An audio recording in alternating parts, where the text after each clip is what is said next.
All right, let's go ahead and begin.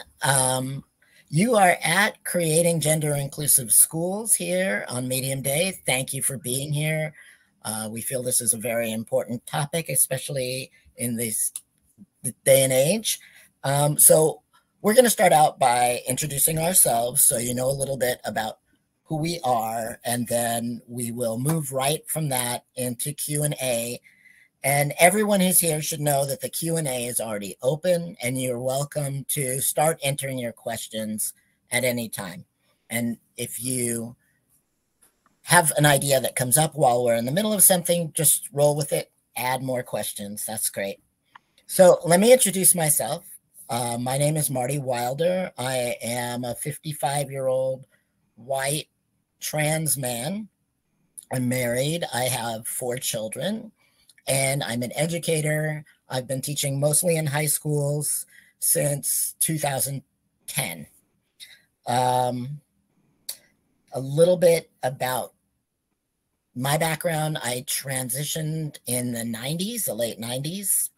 But when I got into education, I thought it should not be about me. It should be about the students. And so when I came into education, I was not out as a trans man.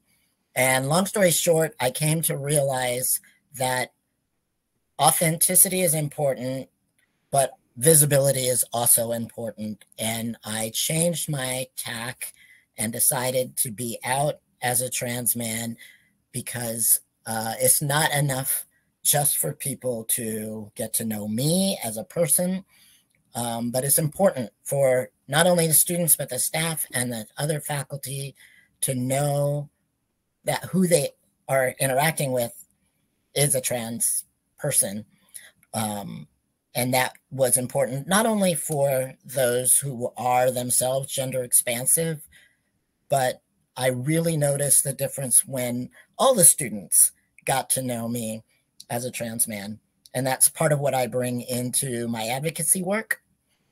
And I was blessed to get to meet a fantastic colleague who you get to meet here. We met in the context of a professional queer affinity group for educators. Lake has been making lots of positive impacts in our region, and I will let them introduce themselves to you now. Hi, everyone. I am Lake. I'm newer to education. This is my second year teaching. And I started out very vividly queer in my classrooms because one of my goals as a teacher is to help my students have and use their voices that they have that society, for one reason or another, might try to diminish. And I work as an educator, and I also run the nonprofit Queer Eugene and do sort of similar work for community building. And I'm very excited to be here today and kind of share more of what we work on in our local community and help share ideas.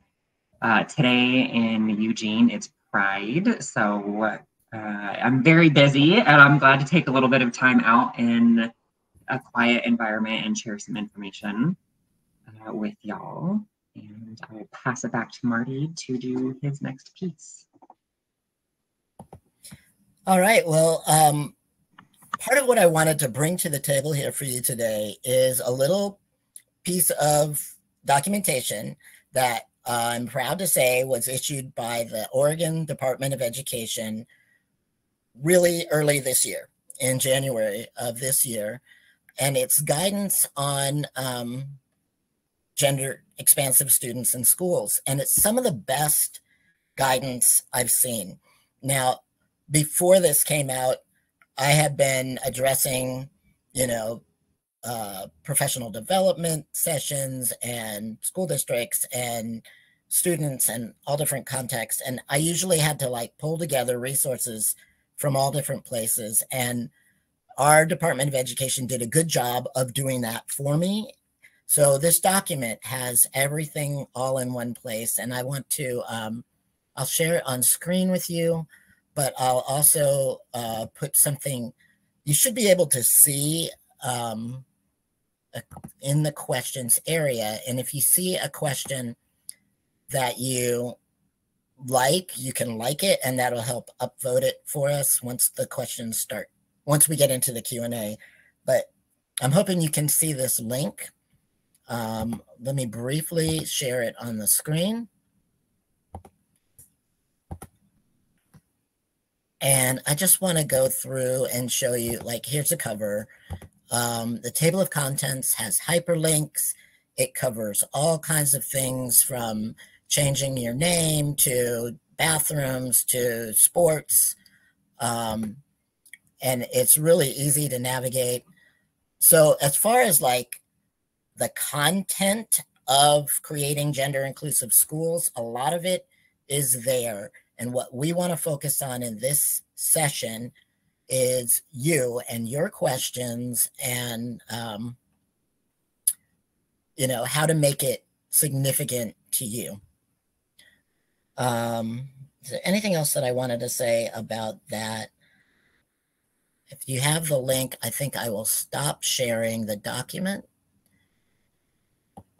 and get ready to move into Q&A if you are, Lake. Yeah, sure. Okay, so let's see. My school includes kids of all genders. Is that what you mean by gender inclusive? That's not what I mean. Do you want to address that one, Lake, or do you want me to? We might have different things to share. You can go first, and I'll add in anything necessary. All right. So, gender inclusion is a way to combat gender exclusion. And gender exclusion is something that happens without even knowing that it's happening, because we live in a society with a dominant ideal about a gender binary, for one thing, that doesn't allow for the existence of people who don't identify as one or the other. And it also teaches us to conform to certain things. And so let me give you a few examples. So the first year of the pandemic, the first time we did a virtual graduation, we had captions of everything that was said at graduation. And I counted how many times my senior class that was graduating was addressed as young men and women. Because every time that I heard that, I thought, well, what about all my non-binary identified seniors who I'm coming to so proudly see on this day? And the first time that they said that, I knew that my seniors had heard this a million times before, and they were just like, oh, well, whatever. I know they mean well. But do you know that they said it 8 times during that ceremony? And by the 4th time they said it, I was annoyed.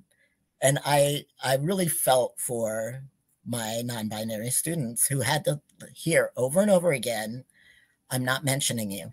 I'm not mentioning you. That's gender exclusion. And when I went back and talked to the principal, I didn't say, you need to add this whole list of all these identities. I said, why? Why do we address the class as young men and women? Why do we need to make that distinction? And he really had to sit with that and think, we really don't need to. We can call them the graduating class. We can call them by the mascot's name. We can do all these different things. It's a habit. It's a habit that's based on an ideology that is designed in a way that is gender exclusive. So to create a gender inclusive school, we're talking about rethinking the very fabric of how we set up, locker rooms and bathrooms and some of the nuts and bolts of things, but also our entire approach to working with children. And I always try to think first and foremost that every child is entitled to a free and appropriate education. And part of that is feeling safe to be in the classroom. If you don't feel safe, then you're not going to learn. You're not going to learn at the best that you can. I'm going to open it for Lake to add more if you want to do that. Yeah, I think a lot of folks, especially in our area, think it's sort of just being nice to people.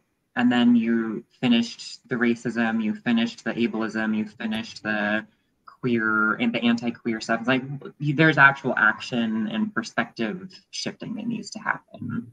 And like you pointed out in your example, a lot of it goes unnoticed to people that it doesn't affect. And it takes a lot of work to have to rethink how you approach people.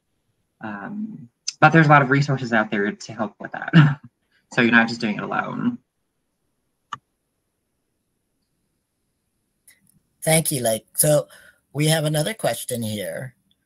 It's a long one, so I'm going to read it. The crux of this anti-trans movement rests on the rage of angry, narrow parents. Historically, administrators are inclined to do two things. One, defer to parents. And two, keep the peace at any cost. How do you deal with the angry parent while the administrator just wants the problem to go away? Okay, so there's a lot packed into this. So I'm going to break it up into 3 parts. The rage of angry narrow parents, we'll call that the first one. And then how do you deal with parents? And then what about the administrator? Because those all have their own story here. So the first thing I want to challenge us on is that it's not just about the rage of angry narrow parents. It's easy to pin it down to that because that's really visible and vocal. But we need to keep in mind that I do things that are gender exclusive in my class. I make those mistakes because I'm raised in this same world. And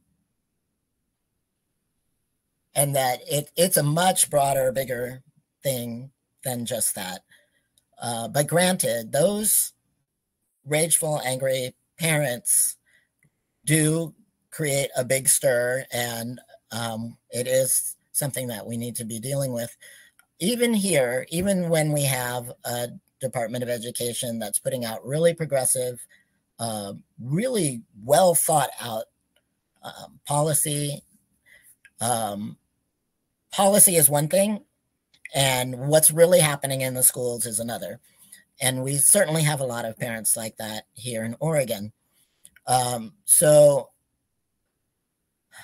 dealing with the parents, I am a peacemaker myself, and I pride myself on being able to listen to people that don't agree with me. And I've had mostly very positive interactions with parents.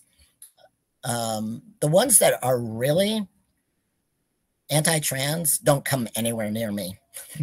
So if that has happened in one of my classroom situations, I think it's gone straight to the administrator, and they've passed me by.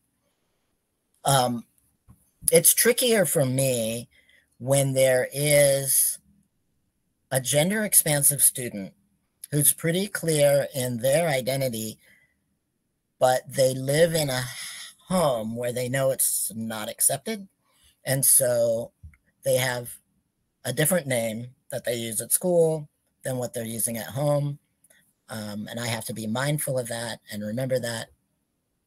I keep in mind my prime directive, the one that I mentioned earlier, that every child deserves that safe feeling so that they can prosper in school. So I make it not about the parents. I make it about the student, and I try to keep my communication factual. And I just say, this person has expressed this preference.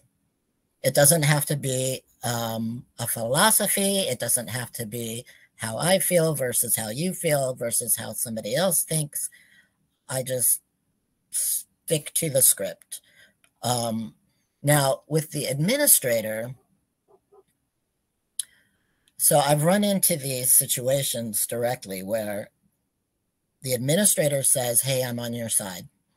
I want to support you, but there's these ruffles, and I don't want to make ruffles. I just continue to advocate for what I think is right and give the administrator the option to step up and do the right thing, and just try to be very clear.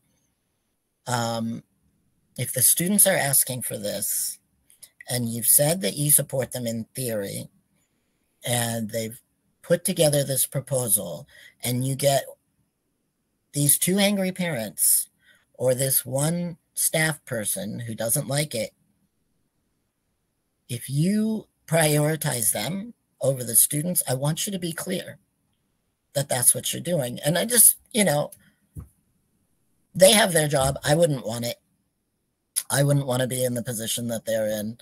But I keep the record clear and say, okay, if you choose this, you're choosing to reinforce whatever standard it is that the students are protesting.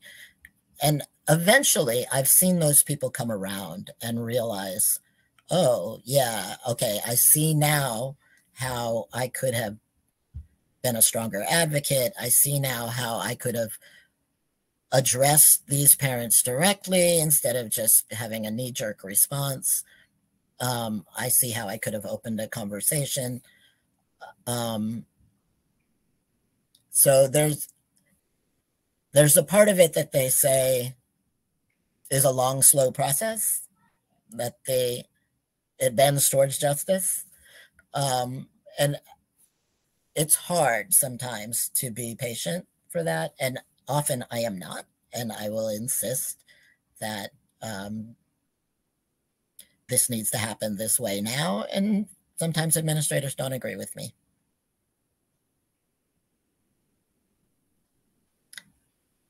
Lake, do you want to add anything there?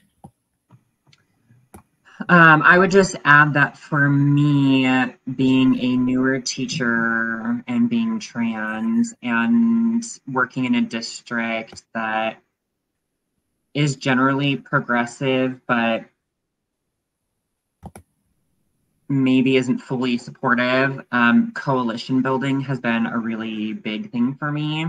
Working with other educators to convince administrators or other leadership in the district that they need to change their stance on who they support. Like Marty said, for me, it's a really big reframing. It's like, I understand that the parents are angry, but the parents being angry isn't more important than people having access to full, safe personhood. And I have my coworkers A through Z that are here also supporting me in saying that. So coalition building has been really important for me with that. And then I see we have another question. How do the various anti-trans laws across the country, particularly in regards to education, affect you, even though you are in a more understanding and accepting state? I'll start. It affects me a lot because I'm a trans person living in a country that, even though our states do have different laws, there is a wave right now. And even though Oregon is generally considered to be more progressive, I still live around a lot of people who disagree with me existing. Especially as a teacher. I was doxxed earlier this year, so I had a bunch of my information posted online with my picture, and people posted really gross and mean things about it. And while, yeah, I could officially lose my job or officially not lose my job as an educator because my district got phone calls about me, I could be moved around, or, like, there are still ways that I could be negatively affected. And there's nothing that absolutely 100% will allow me to have a good day in school with my students and still have my job and keep me safe and feel like that's true. Because people do still send phone calls and emails and everything. And I'm worried about all of the other people in the states as well. What if folks have to leave a state and they come to Oregon and then they're like physically well, potentially, but they don't have access to the teaching job they had before. And Oregon has some extra, but not a lot. And I would just like everyone to be safe in their places, and this information being on mainstream news very frequently, a lot of it's being shot down, but not all of it. And if the wave continues, maybe people who are going against it and supporting folks will not have as much energy to continue to go against the wave. I echo a lot of what I hear Lake saying, and I feel I'm sort of an optimist. So I feel sort of like we have an opportunity here to model something, to really prove to the world, not only are individuals valid in identifying themselves, but that finding that place where we can make the school incorporate and celebrate people of all genders really benefits everyone. And it's a process that we're working on. You know, this guidance came out this year. It was part of a broader guidance for all queer students that had come out a few years prior. But we're running into snafus along the way in implementing this. It's a chance, I think, for us to learn a better way of being in general. And this is what I try to tell people in professional development.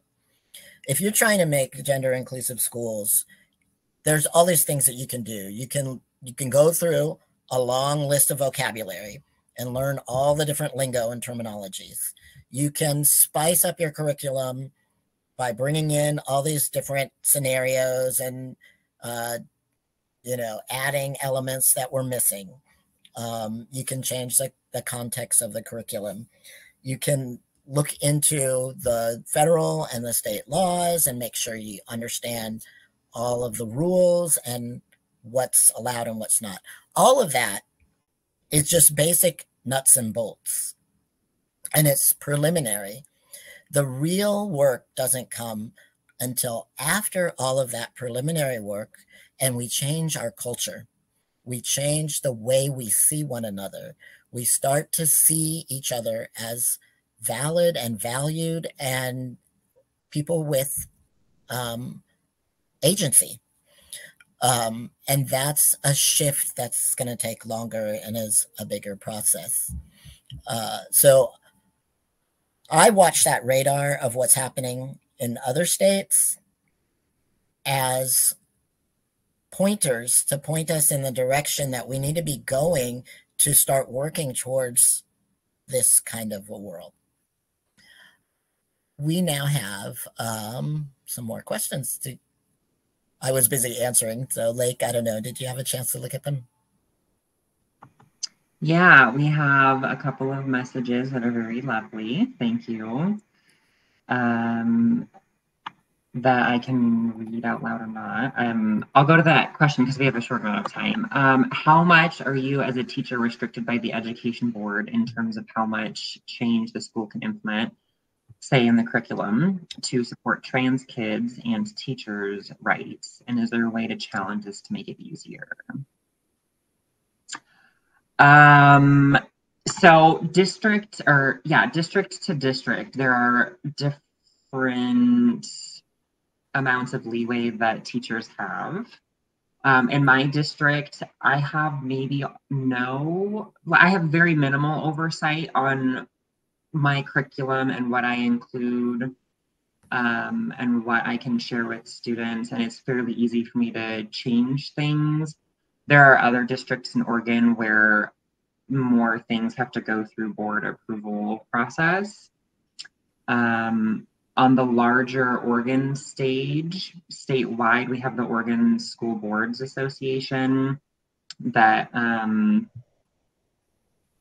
interacts with all of the school boards and all of the districts and what allowances they can and can't make. And it's really difficult to advocate with that organization to change things because they do lean a lot into the we don't want to get flack or negative feedback from people. So it's really hard to make changes with them. I say at a local level, it's probably a little bit easier, especially if you have a really active community that is going to school boards or is even on the school board in some capacity. Otherwise, I've found that school boards don't, and consequently districts don't really do a lot of changing unless the community is really active in making sure that happens. Yeah, it's a lot about relationships, and politics is always relationships, and the school board's changing all the time. And at this point, I just feel like too much drama. I just want to speak the truth. And there's a couple of books I would recommend. There's a book out by Aidan Key called, I think it's called Trans Kids in Schools, that just came out. It's being featured nationally on some major media. And there's another book called Nice is Not Enough by C.J. Pascoe. And I would highly recommend that one because in progressive states, there's this sentiment that, oh, we love everyone, there's no hate here. But the bottom line is keeping the peace. And when students come and say, there's something wrong, there's something that needs to change, they get slapped on the hand for being troublemakers, for not keeping that peace, and for, you know, let's all be nice and smile. So that book speaks a lot to it from a sociological perspective. So I'll recommend that. And we're coming to the end of our time. I really want to thank you all for coming and for bringing these questions. There's a new question. Okay, thank you. Oh, that's from Lake. Thank you, Lake. Can everyone see that? Great. Yeah, send follow-up questions to Queer Eugene. Thank you for being here. Spread the word. It's all about trans beauty, trans joy. And we're about to go to our Eugene Pride celebration. We're all geared up and ready to go. And we love you. Thanks for being here. Bye, everyone.